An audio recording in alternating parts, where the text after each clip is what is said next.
El contexto.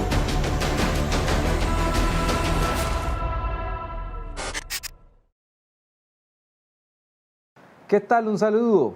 Hoy iniciando este proyecto llamado El Contexto, Ramiro Núñez les saluda y es un verdadero placer crear estos espacios de conversación, discusión, para entender un poquito qué es lo que está pasando en este momento, pero para poder entender eso debemos buscar algunos acontecimientos del pasado que nos permitan comprender de una mejor manera nuestro presente y poder proyectar un mejor futuro. Hoy tenemos una temática muy interesante acerca de lo que es el empleo en el futuro, o el empleo en el futuro en la era digital, un tema que se las trae principalmente, si lo estamos analizando bajo el contexto actual, con esto de la pandemia, que pues ha generado unos cambios muy bruscos para algunos, en el sentido de cómo debemos de trabajar, principalmente, por ejemplo, usted si está haciendo teletrabajo, pues ha tenido que variar su estilo de vida y por supuesto, ante las temáticas que han afectado la parte económica, pues también ha tenido que pues, acomodarse un poquito en ese sentir económico como para poder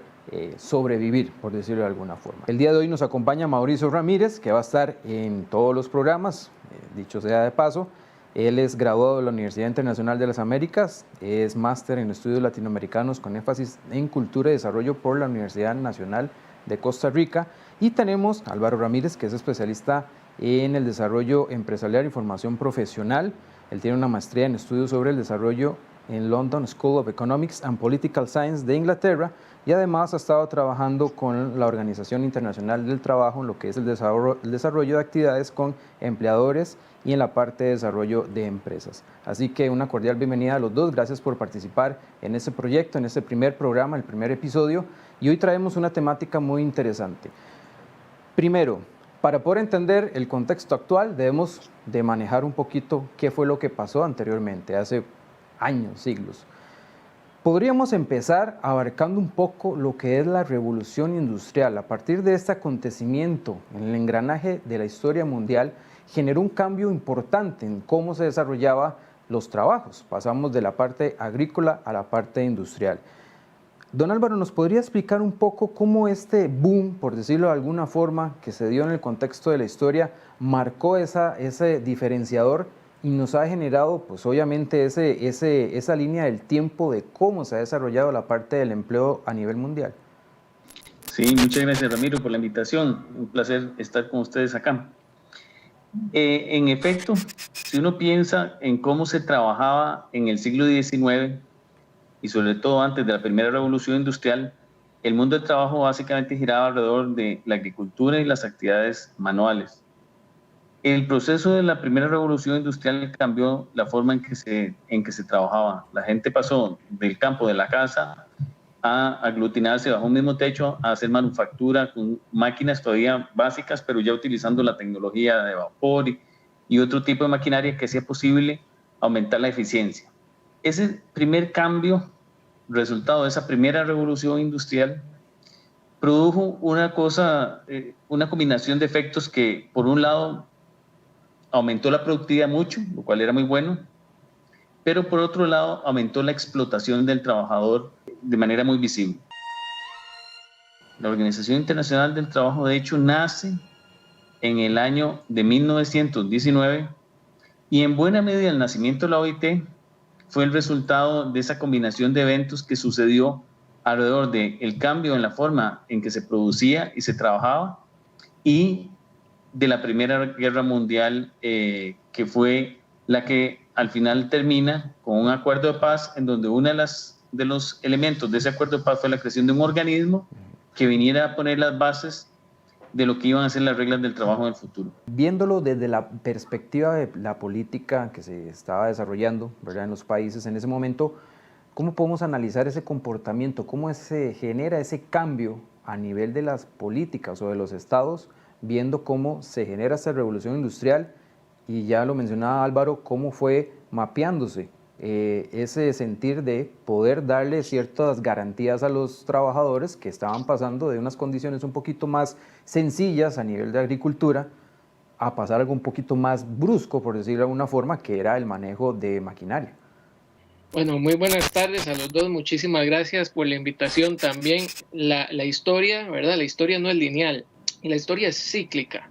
La historia es cíclica. Este paso, digamos, a la revolución industrial que, como bien decía Álvaro, nos hace pasar de esa economía basada en la agricultura, en el pequeño comercio, a lo industrial, a lo mecanizado, ¿verdad? Con el desarrollo de la tecnología, generó un impacto muy fuerte, no solamente en lo social y lo económico, sino también en lo político, porque como bien lo dijo Álvaro, se daban procesos nuevos, veámoslo de esta manera, de esclavitud, digamos, y de maltrato a los trabajadores, que dio con el origen, ¿verdad?, de organizaciones formadas por estos trabajadores para luchar por sus derechos y enfocarse en trabajar por una mayor igualdad y respeto de todo lo que tenga que ver con su situación y sus circunstancias en ese nuevo mundo. O sea, la nueva revolución, bueno, en aquel momento lo que era la nueva revolución industrial, ¿verdad?, trajo consigo una nueva clase social.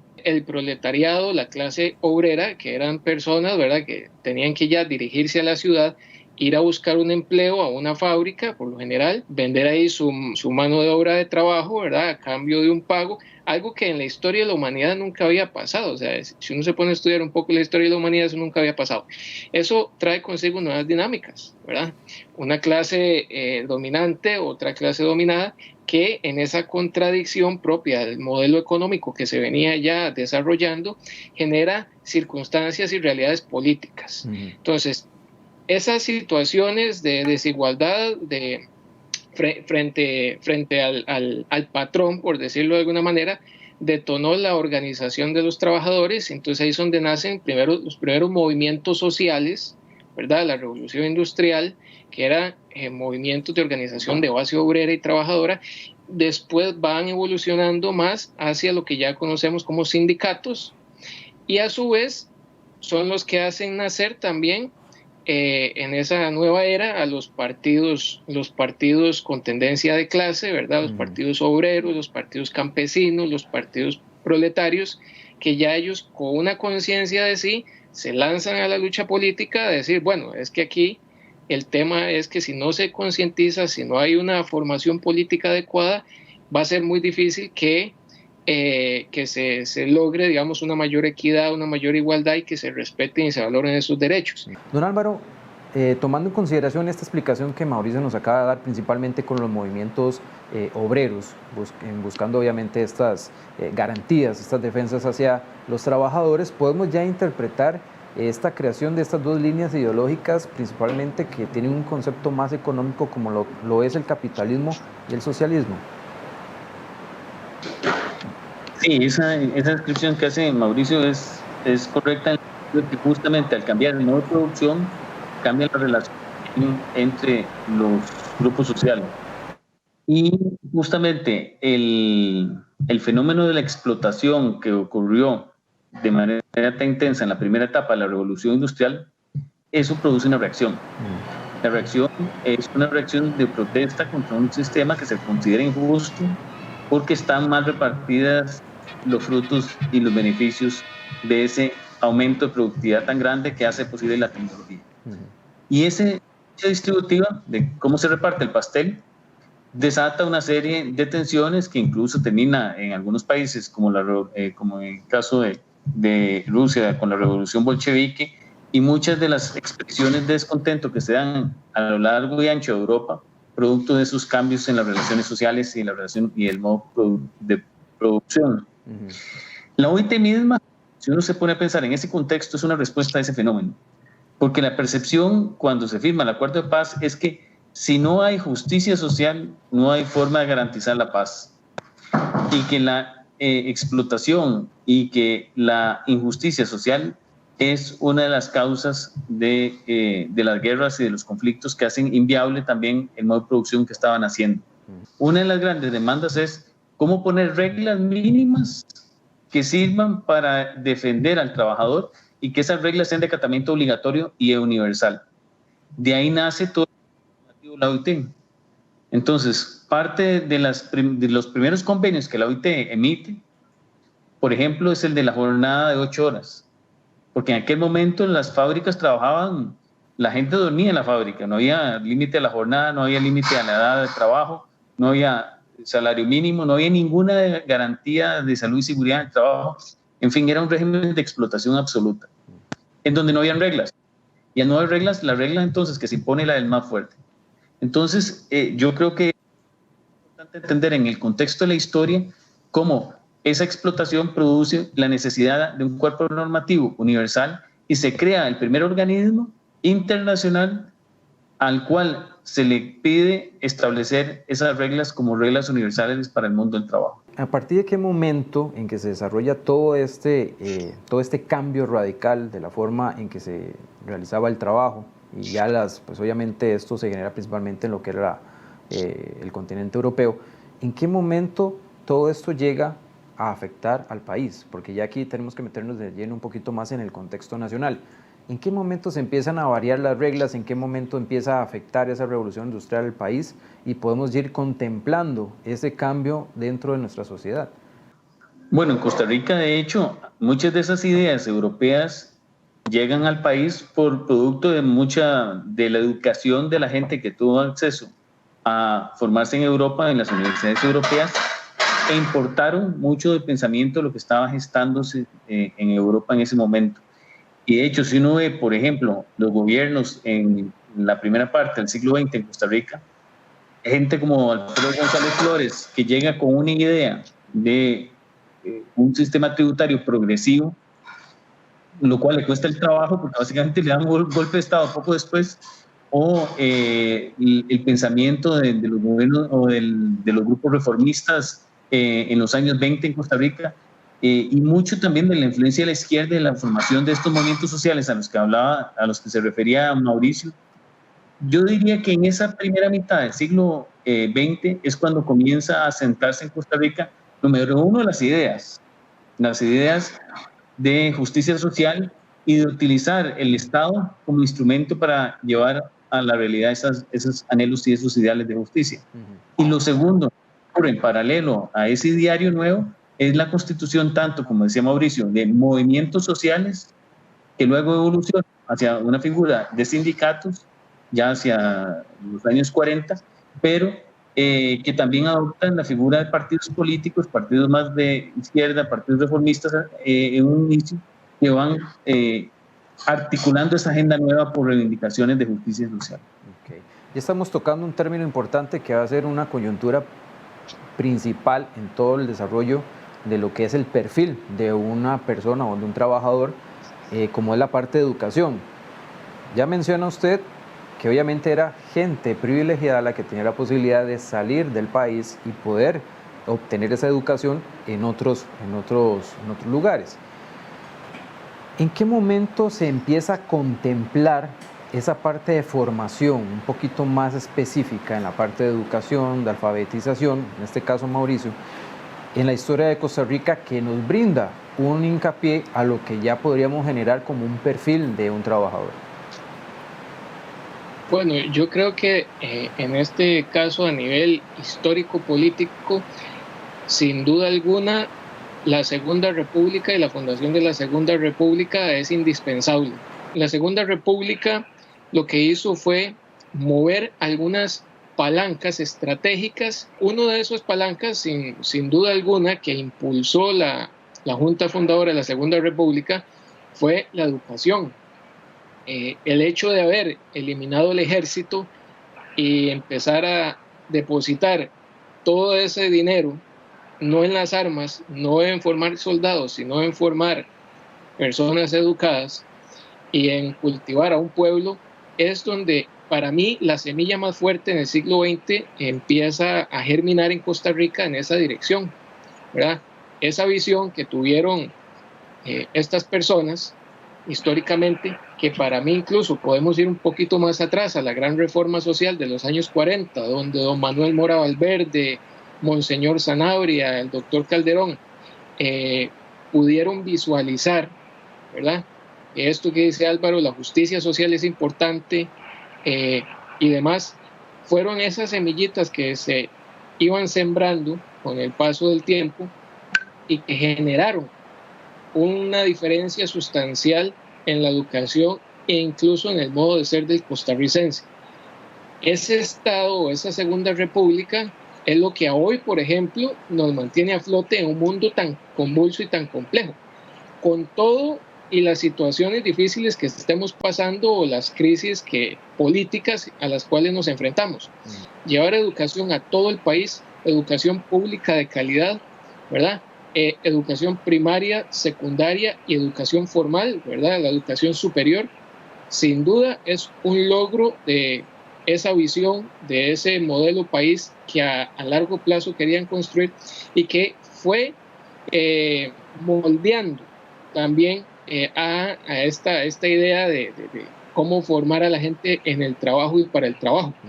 Otro tema importante que me parece a mí, incluso Álvaro nos puede profundizar más, es en el modelo económico, ¿verdad? Que después del 48 se empezó a trabajar en Costa Rica, porque esa industrialización, ese proceso de crear empresas nacionales y demás, también de una u otra manera iba diciendo, ok, la formación puede ir por acá, las tendencias globales son estas, entonces vamos por acá y vamos a formar gente en esa dirección, que precisamente hoy es lo que al Estado costarricense le cuesta ver, ¿verdad? Se nos quedó anquilosado en una visión, ¿verdad? De hace ya varios años. El mundo sigue evolucionando, la tecnología sigue desarrollándose y ahorita somos incapaces, ¿verdad?, de acomodarnos, de montarnos en ese nuevo mundo y visualizar hacia dónde dirigir eso. Ahí es donde yo quiero hacerle la consulta a don Álvaro, tomando en consideración esto. Costa Rica empieza a generar ese modelo, empieza a haber un crecimiento económico, pues obviamente varía su modelo, la gente empieza a generar, pero ¿en qué momento esa curva de crecimiento empieza a descender? ¿En qué momento el país queda estancada bajo ese modelo que podríamos contemplar que en estos momentos pues está un poquito obsoleto? ¿En qué momento de la historia del país fue que esa curva de crecimiento bajó? La primera mitad del siglo XX, digamos hasta el año 40, Costa Rica no era muy distinto al resto de Centroamérica en cuanto a su modelo de producción. Teníamos un modelo de producción basado básicamente en la agroexportación de dos productos que nos conectaban con el mundo, café y banano. El resto era producción para consumo interno. Con una manufactura, un sector manufacturero que era casi inexistente, era más la producción artesanal de cosas muy en pequeña escala y la importación de todo lo que se consumía, que era manufacturado básicamente pagado con café y banano. Ese era el modelo de Costa Rica hasta el 40, que tenía grandes limitaciones. Una muy importante es que usted no ocupa gente educada para coger café y para cortar banano. No había mucho énfasis en la educación tampoco. Las revoluciones, porque fueron varias en los años 40, la social, con el Código de Trabajo, la Caja, etcétera, la Universidad de Costa Rica, y la económica, que es la que lidera, sobre todo el grupo que lidera don Pepe, transforman radicalmente el modo de producción en Costa Rica y la correlación de fuerzas sociales. Ese rol del Estado apoyando la industrialización y apoyando la agregación de valor a los productos de Costa Rica para diversificar los motores de crecimiento, produce un impacto muy positivo. En esos 30 años no solo se expandió la educación, la salud, la vacunación de la gente, mejoró la expectativa de vida de toda la parte, todos los indicadores sociales de Costa Rica mejoran en ese periodo y mejora el crecimiento económico y la diversificación de mercados y la diversificación de productos. ¿Cuándo termina ese proceso? En los 80. Ahí empieza el declive. Ese periodo entre finales de los 70 y los años 90 es el periodo de la transición en el modelo económico y hay un declive clarísimo en el crecimiento, un aumento significativo en la pobreza y una reducción importante en incluso de empleo y de educación.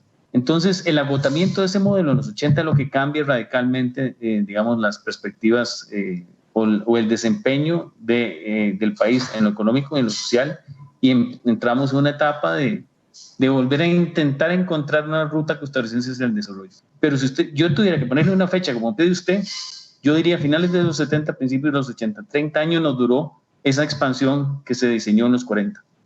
Okay. Vamos a hacer un corte para entrar al contexto del presente, tomando en consideración, y quiero que vayan pensando en la respuesta. Todavía, actualmente, nuestro país tiene esa mentalidad de la revolución industrial. No hemos pasado, no hemos avanzado en ese sentido. ¿Y qué es lo que hace falta para mejorar la empleabilidad y cuáles serían los requisitos para tener un perfil adecuado de un trabajador moderno. Vamos a una pausa y ya regresamos. El contexto.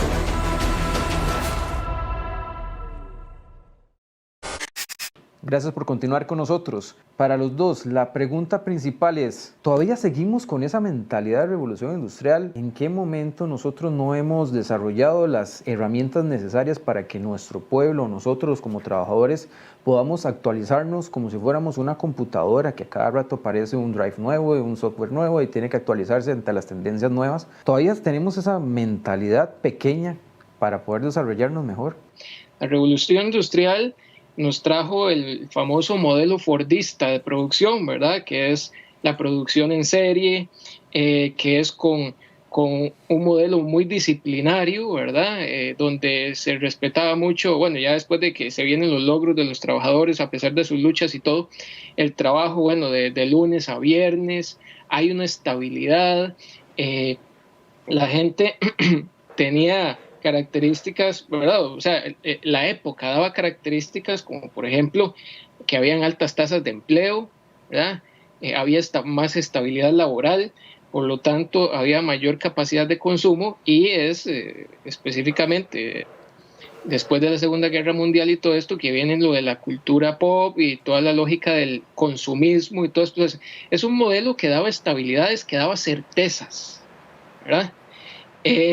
Y eso también era muy característico en el Estado. O sea, cuando uno tenía alguna duda existencial respecto al modelo productivo o inestabilidades políticas, sociales, usted miraba al Estado, porque el Estado era sinónimo de certeza, de certidumbre, de solidez, ¿verdad?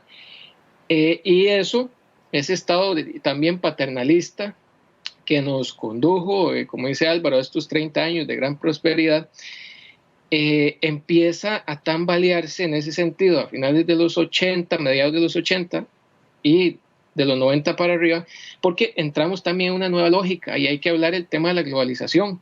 Me parece que es importante mencionar la globalización porque ya nos pone en otro escenario totalmente, ¿verdad? Donde vienen las políticas de apertura económica, donde ya el Estado dicen que no es rentable que sea empresario, y entonces viene una diversificación productiva y cambio también en la estructura de la economía con la globalización y todos sus efectos, ¿verdad?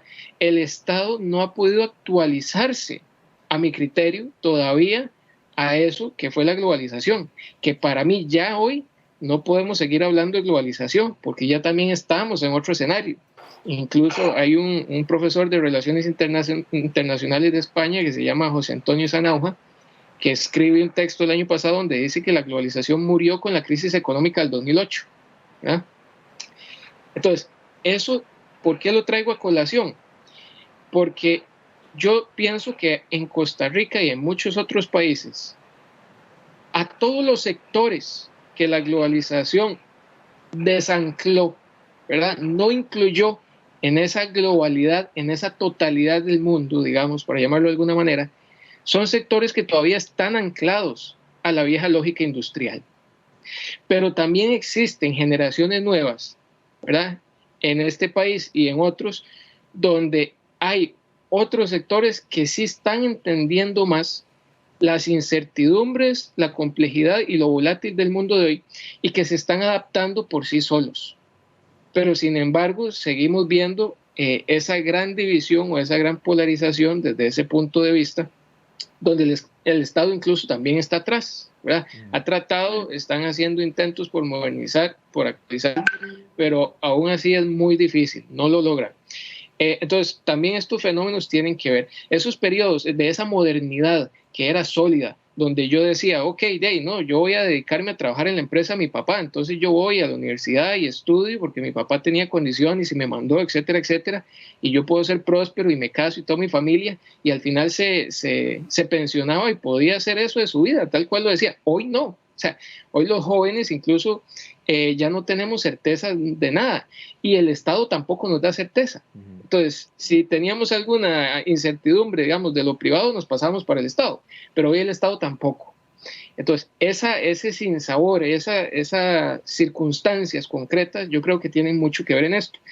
Los sectores desanclados de la globalización son los sectores que para mí todavía siguen un poco en esta vieja dinámica de lo industrial, porque no se les dio las herramientas, no se les permitió acceder a ese mundo de globalización que es la antesala de esta revolución digital, ¿verdad? ¿Por qué? Porque también en los 80s y de ahí para arriba, el Estado baja la calidad en la educación. Entran otros actores también a jugar en ese plano, entonces la educación pasa también a convertirse en un negocio, ¿verdad? No solo una misión del Estado, sino en un negocio. Entonces empezamos a ver también entidades privadas que van a educar y van a forjar gente con mayor posibilidades, con mejor formación que el Estado. Entonces se da una brecha socioeconómica muy fuerte que parte al país. ¿A partir de qué momento de nuestra historia, del desarrollo económico y social de Costa Rica, nos damos cuenta que ya el perfil del trabajador costarricense no es el adecuado para el mercado actual? Sí, esa es una muy buena pregunta. En realidad, el tema del perfil de la gente que trabaja y de la demanda de competencias depende del modo de producción. Si usted tiene una economía que se dedica a café y banano, con escuela secundaria le sobra y basta. Si usted quiere una industria, ocupa como mínimo educación técnica.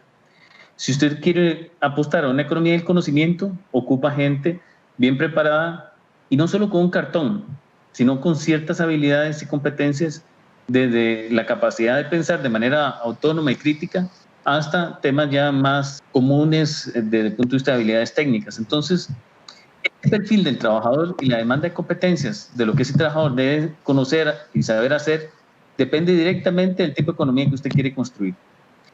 Cuando el país pasa de los años 40 a los 80 y apuesta por industria, empieza entonces a necesitarse gente técnica. Entonces se expande la educación técnica a nivel secundario, nace el INA, las universidades, por ejemplo, el TEC arranca su vida como una institución muy enfocada en producir técnicos y profesionales técnicos para alimentar esa industria naciente. Y el país en esa etapa yo diría que lo hizo bastante bien, porque generó el capital humano que se ocupaba, el talento humano que se ocupaba para el modo de producción al que estábamos apostando. De los 80 para acá cambia, porque ya no le vamos a apostar a la industria esa de sustitución de importaciones, le vamos a apostar a otras cosas. Y todavía de los 90 para acá, muchísimo mayor es el cambio porque el país quiere posicionarse en cadenas globales de alto valor y nos traemos a Intel. Intel se trae 30 empresas detrás de él que son proveedores y que son empresas de alta tecnología más sofisticadas. Ahí es donde empieza a hacer crisis el perfil de nuestros trabajadores y empieza a ser muy evidente que no tenemos el tipo de talento que esa industria ocupa. Por ejemplo, inglés. No tenemos el talento suficiente con capacidad de manejar otros idiomas para poder abastecer esa nueva demanda. El tipo incluso de perfil técnico que se necesita es distinto. Y ahí hay todo un dilema de cuál es el tipo de oferta universitaria que es relevante para ese nuevo mundo del trabajo que estamos enfrentando. Y hay una cosa curiosa. La gente cree, y a nivel internacional se habla mucho del tema de STEAM, los famosos ciencias, tecnologías, matemáticas, ingenierías, como si eso fuera lo único que se ocupa.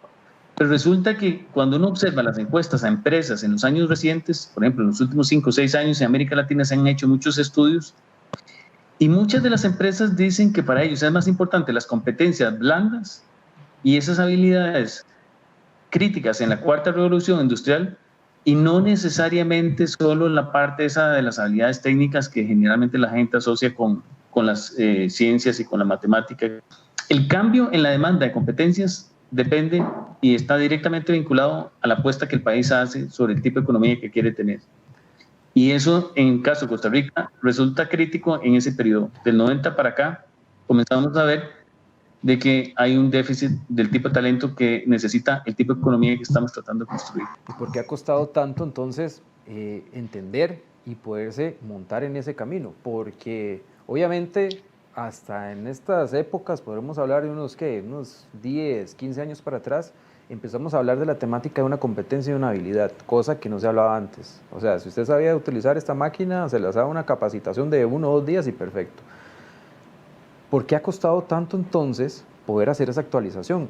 ¿A dónde está ese cortocircuito para poder generar un entendimiento más claro de hacia dónde debería tener desarrolladas las habilidades de la persona para poder trabajar?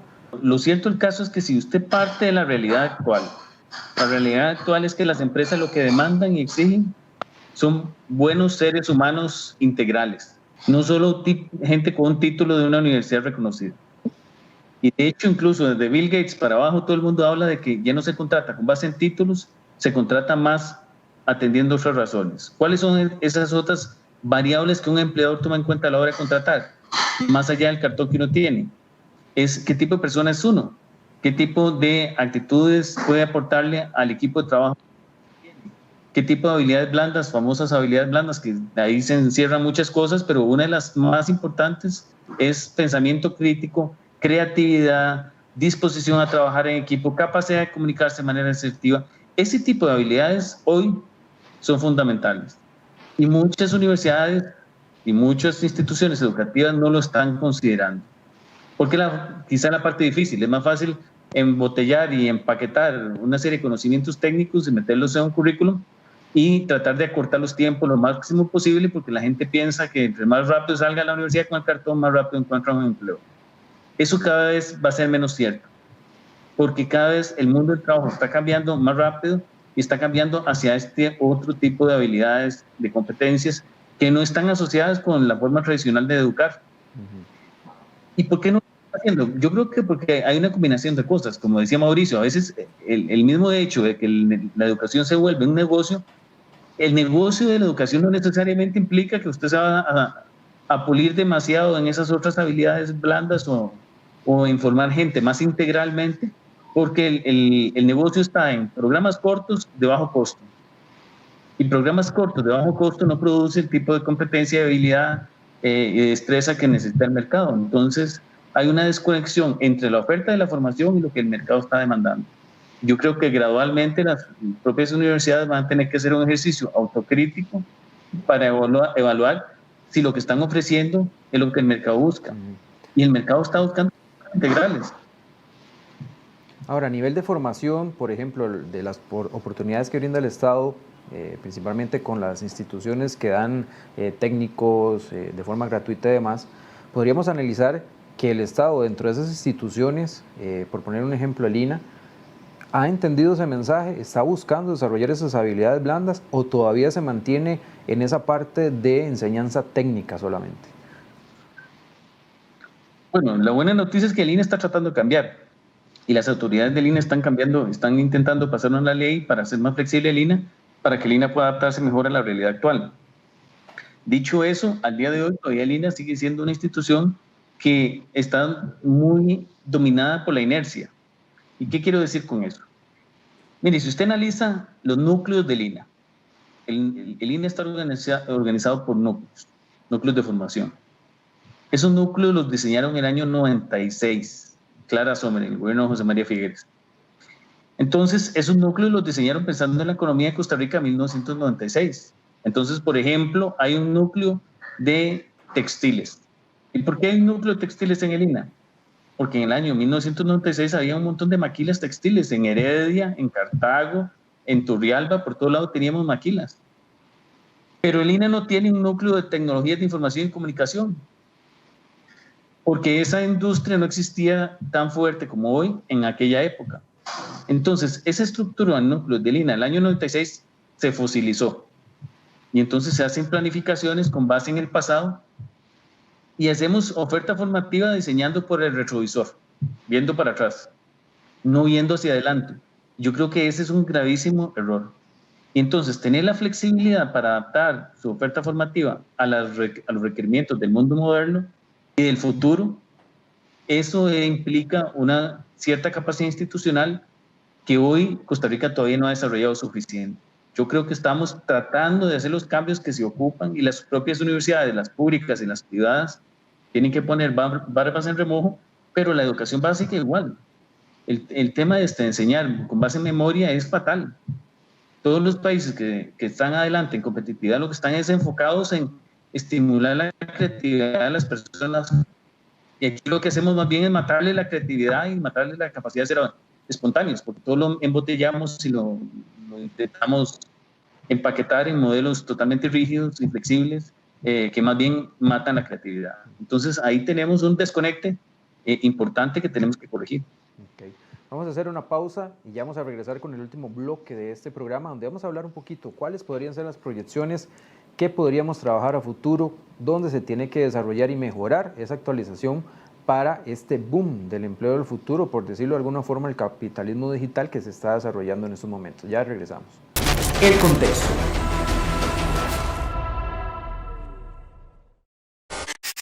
Gracias por continuar con nosotros. Vamos con el último bloque, donde vamos a hablar un poquito acerca de la proyección a futuro, ya tomando en consideración toda esta información que los dos especialistas nos han brindado hoy.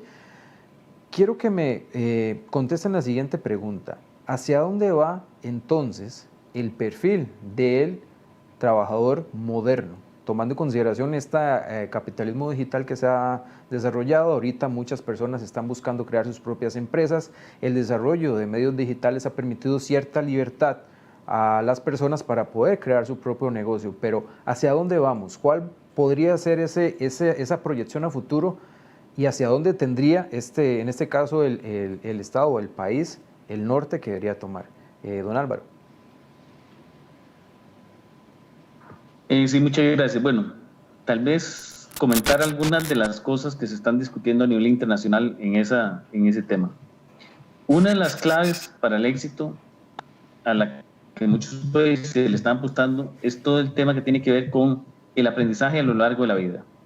La idea esa de que usted va a la educación formal y cuando termina y saca el título apaga el cerebro y deja aprender y se dedica a trabajar, esa división ficticia entre la educación y el trabajo es un grave error.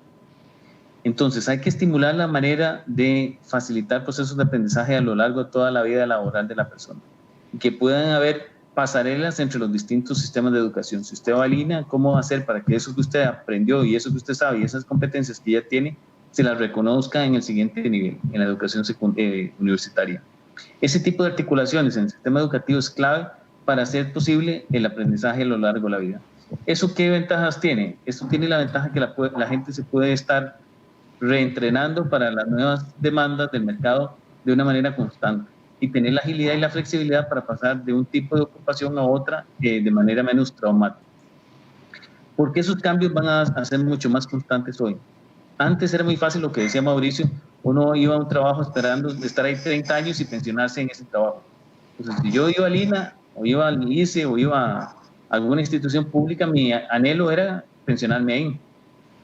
Pero también incluso en el sector privado, a la gente que trabajaba con Gallito, con Atlas, o con algunas de estas grandes industrias, la expectativa de la gente era quedarse ahí hasta el final de sus días laborales. Hoy no, hoy en cuestión de 5 años una persona puede haber cambiado 10 veces de empleo. Hay una gran rotación, incluso ahora se dan muchas de estas formas de trabajo donde usted trabaja para 2 o 3 patronos a la vez. Usted es un programador y está en un Starbucks en la mañana haciendo un diseño para una empresa en Australia, por la tarde se va para su casa y trabaja para una empresa en San Carlos y de repente en la noche hace algún trabajo para una empresa en Estados Unidos. Esa flexibilidad que da la tecnología no existía antes. Entonces, tener múltiples empleadores genera mucha libertad y flexibilidad. Con una nota de precaución, produce cierta desprotección de derechos. Y una de las grandes batallas ahora es por el derecho a la desconexión digital. ¿Cómo hacer para yo tener tiempo de descanso? Si yo estoy pegado al teléfono y a la computadora o a la tablet y estoy 24 horas contestando mensajes del jefe, entonces yo no tengo tiempo de descanso. Entonces ahí se rompe una de las cosas por las cuales se creó la OIT, que era justamente para tener el tiempo de descanso suficiente para que el ser humano pueda tener vida.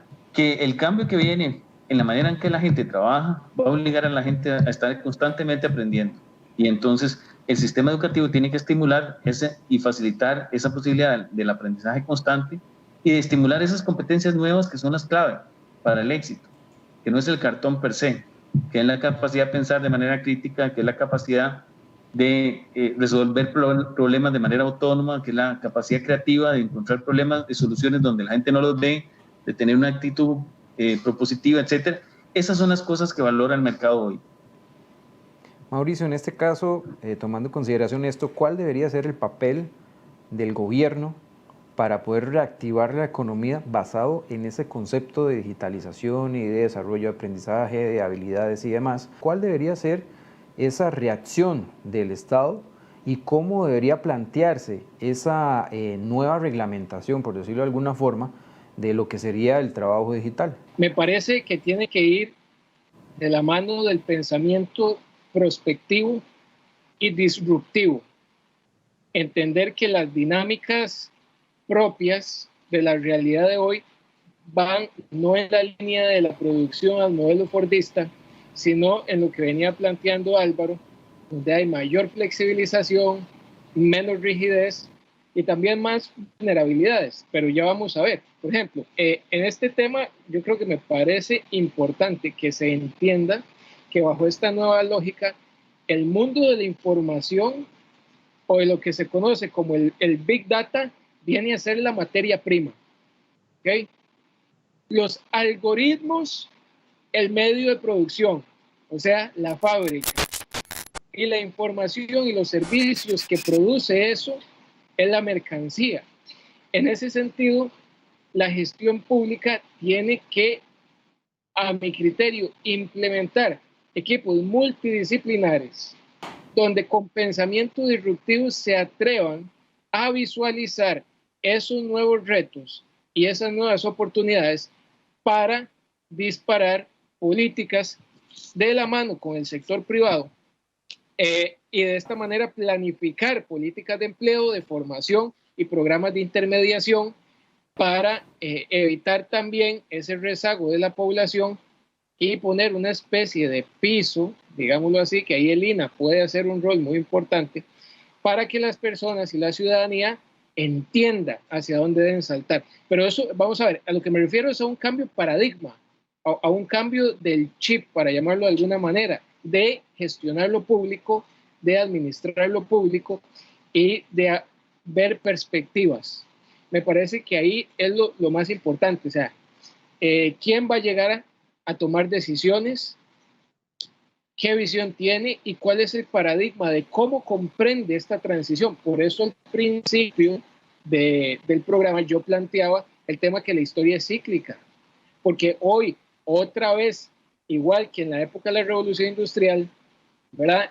Estamos frente a una serie de circunstancias donde incluso el mismo Estado está rezagado, no se está actualizando, los marcos jurídicos para el empleo, para el trabajo, tampoco se están viendo. Nosotros, como queremos ser dueños de nuestro tiempo, etcétera, etcétera, somos también responsables de un montón de circunstancias que yo creo que la administración pública debe de considerar con el fin de plantear y replantear cuál va a ser ese modelo educativo y qué puede hacer en ese sentido para brindar herramientas y facilidades para que ese sujeto de rendimiento no nos termine en sujetos depresivos, ¿verdad? Y gente triste, porque también eso es lo más importante. Si queremos construir nuevas perspectivas, no solamente trabajar la parte de habilidades blandas, sino ese otro componente emocional en las personas.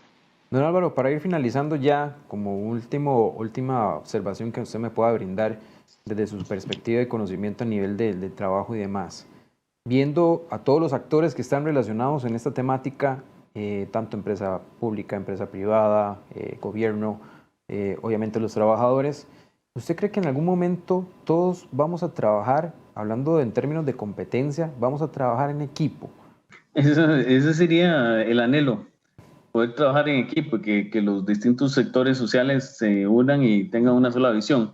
Eso es bastante difícil de conseguir en la práctica, pero no ha sido imposible. En el pasado, a pesar de que mucho del modelo, por ejemplo, de Costa Rica entre el 50 y el 80 surgió en medio de balazos, al final hubo capacidad de los distintos bandos en el conflicto ponerse de acuerdo en una visión para trazar una hoja de ruta de cómo queríamos, de qué tipo de país queríamos construir y cómo se llegaba ahí.